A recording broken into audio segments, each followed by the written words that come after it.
हर बार सोचकर ट्रेड करते हैं, लेकिन फिर भी हर बार गलतियां रिपीट हो जाती हैं। क्या आपने कभी सोचा फिरा, प्रॉब्लम आपकी स्ट्रैटेजी में नहीं, आपकी आदतों में हो सकती है।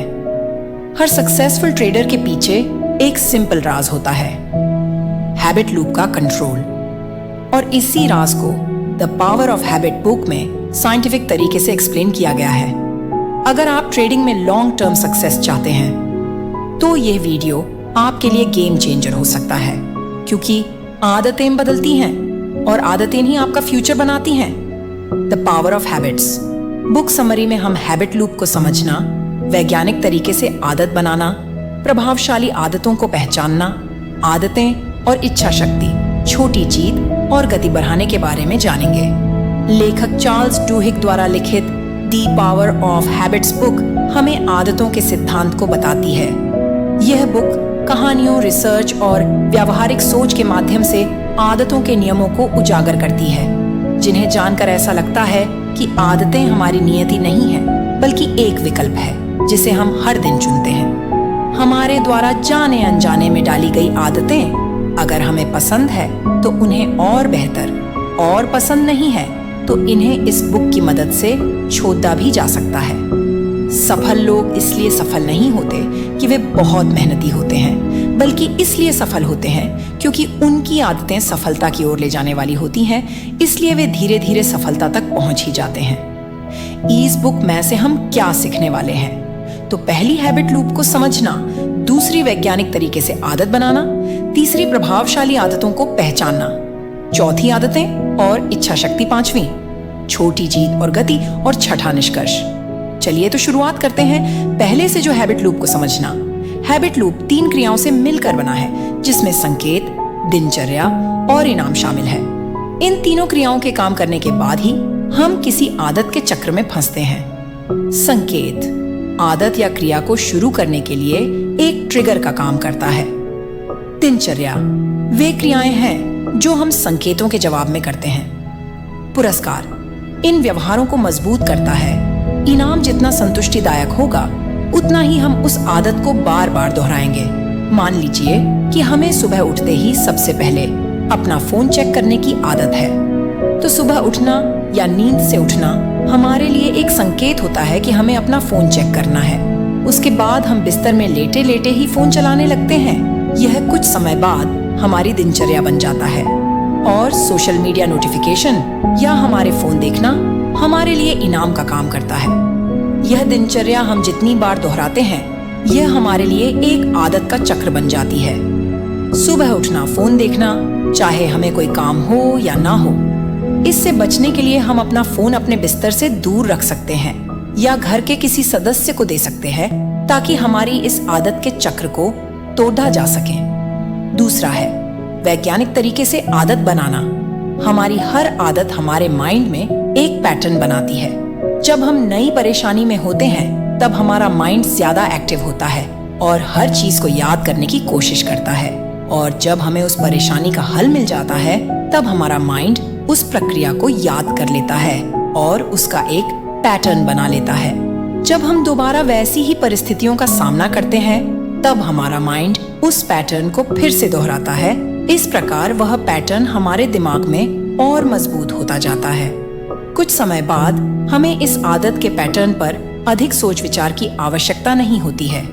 वैज्ञानिकों ने अपने रिसर्च में पाया है कि जब हम किसी आदत से जुड़ने का प्रयास करते हैं, जैसे कार चलाना सीखना, तब प्री फ्रंटल कॉर्टेक्स में अधिक गतिविधि देखी जाती है। जब हम कार चलाना सीख जाते हैं, तब प्री फ्रंटल कॉर्टेक्स में गतिविधियां कम हो जाती हैं और उस आदत को बेसल गैंग्लिया मैनेज करने लगता है। तीसरा है प्रभावशाली आदतों को पहचानना।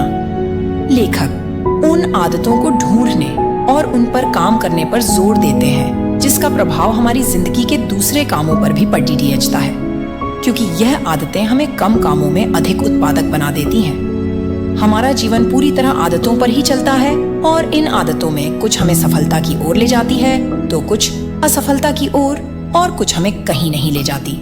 सफलता की अधिक आदतें जैसे किताब पढ़ना, व्यायाम करना, अपने बिजनेस पर फोकस रखना होने से हम धीरे धीरे सफलता की ओर बढ़ाते रहते हैं। वह कुछ आदतें हमारे शरीर, रिश्तों और आत्म खुशी के लिए होती है, जो हमें बेहतर महसूस करवाने में मदद करती है, जो हमारी सफलता की आदतों को कायम रखने में भी अपना योगदान देती है।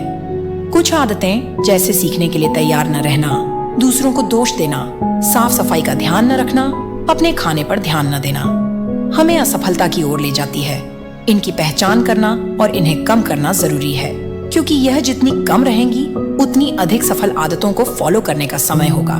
चौथा है आदतें और इच्छा शक्ति।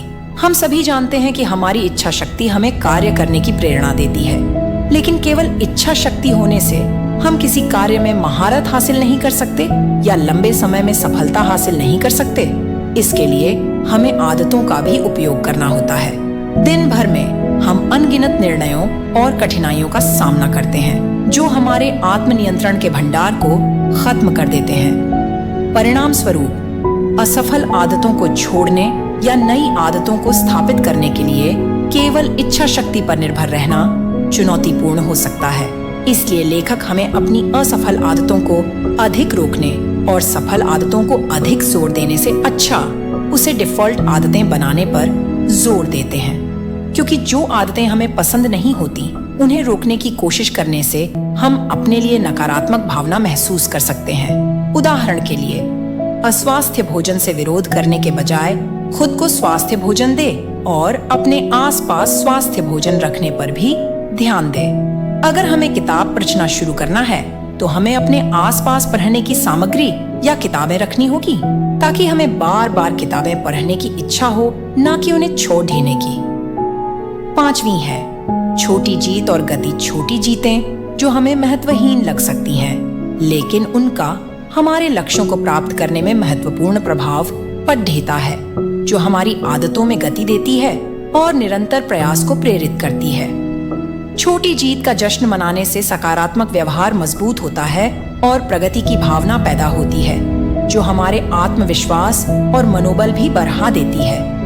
हर बार जब हम किसी आदत को सफलतापूर्वक दोहराते हैं या किसी आदत को छोड़ देने में सफल होते हैं, तो हम एक छोटी सी जीत का अनुभव करते हैं। यह छोटी जीत हम कर सकते की भावना पैदा करती है। उदाहरण के लिए, अगर हम व्यायाम की आदत डालना चाहते हैं तो हमें व्यायाम करने के साथ पुरस्कार भी सेट करना होगा, ताकि पुरस्कार की इच्छा हमसे वह आदत को फॉलो करने के लिए ललचाए। जब हमें मनोरंजक पुरस्कार मिलते हैं तो अपनी आदतों पर टिके रहने और उसे प्रतिदिन फॉलो करने की संभावना बारे छा जाती है। यह नियम बचपन में अपने माता पिता अच्छे से उपयोग करते थे और आज भी करते हैं। जैसे स्कूल जाने पर कुछ पैसे देना, घूमने जाने का लालच देना, अपने लिए पुरस्कार सेट करना। अब हम बात करते हैं निष्कर्ष की। इस बुक का सारांश यह है कि the power of habits book summary में हमने 5 महत्वपूर्ण बातें सीखी, जो इस प्रकार हैं। प्रत्येक आदत एक लूप की तरह काम करती है, जिसमें संकेत, दिनचर्या और इनाम शामिल है। हमारा माइंड हर काम को जल्दी और बिना सोचे करने के लिए हर परिस्थितियों के हल का एक पैटर्न बनाता है।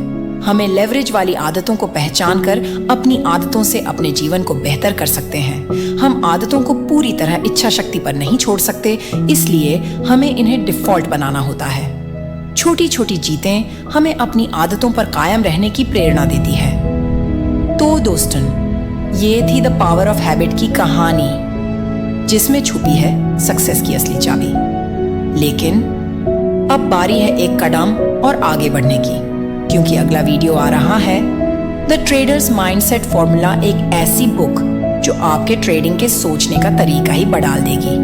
क्योंकि ये स्ट्रैटेजी सबके पास होती है, लेकिन माइंडसेट सिर्फ कुछ लोगों के पास होता है। तो क्या आप उनमें से एक हैं? तो फिर चैनल को अभी सब्सक्राइब कीजिए। बुक एनसाइक्लोपीडिया ज्ञान, जो जिंदगी और माइंडसेट दोनों बदले, जहां हर किताब आपके दिमाग और जिंदगी दोनों को अपग्रेड करती है। मिलते हैं नेक्स्ट वीडियो में एक नए फॉर्मूला के साथ, जो ट्रेडिंग और थिंकिंग दोनों को मास्टर करे।